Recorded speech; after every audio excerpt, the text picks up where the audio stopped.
At this point, the government has built a pretty strong case against Diddy on that RICO charge. And as for the sex trafficking charge, Deontay Nash, who is Diddy and Cassie's former stylist, presented some pretty significant testimony. Not only did Deontay testify that he witnessed Diddy beating Cassie bloody, but he's also the first person in Cassie's inner circle to back her claim that she didn't want to do these freak-offs. Deontay walked into that courtroom as a celebrity stylist would, very fashionable. And he also made one thing very clear, that he didn't want to testify. Deontay was able to back some key points in Cassie's testimony, including Diddy blackmailing Cassie by threatening to release sex tapes, threatening to get her parents fired by sending those tapes to their jobs. He also says that Cassie opened up to him about the freak-offs and witnessed her packing her bag for weekly hotel visits. He says there would be times where he would find himself in the middle of their fights. He also told the story of the OVO Fest, where he and assistant Mia tried to hold Diddy back from beating Cassie. He says an angry Diddy started hurling insults at Cassie and started beating her. Deontay says he tried to jump on his back and was thrown off. This is the incident where Cassie says she hit her head on the headboard and had to get plastic surgery to fix the scar. But Deontay says that Diddy would be violent with him too, popping him on the back of the head. He also says that he would help Cassie hide out, which led to him fearing for his own safety.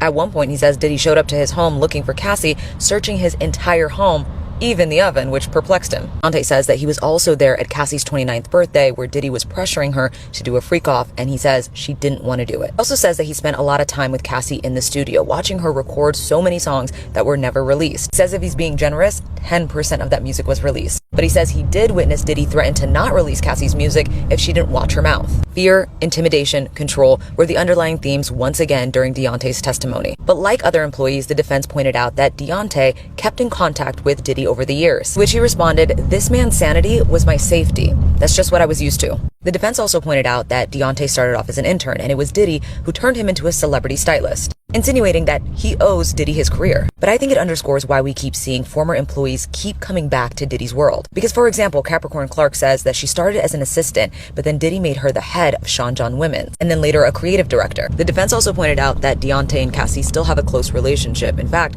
he said he congratulated her on her baby. But home searches, lie detector tests, physical violence, threats, these are all things that we've heard from former Diddy employees. That's why I think Deontay is the 5th employee that we've heard from if you count Don Richard. And at the scene of almost every single situation are Diddy's security. D-Rock, Uncle Paulie, Ruben, we even know their names. Drug use is also a big theme, particularly Cassie's drug use. Capricorn Clark testified that in the mid-2010s, Cassie's drug use started affecting her music, and the defense leaned into that to show that Cassie was an addict. But the prosecution presented the drugs as a way to show that they were used to coerce Cassie to perform these sex acts. I'm on my way to court now, and we're expected to hear from Mia. It's a pseudonym that they use for a former assistant of Diddy's. She's someone that Cassie called a friend, and we're seeing this blend of employee-friend relationships. And also the prosecution really hone in on people that worked in Diddy's business.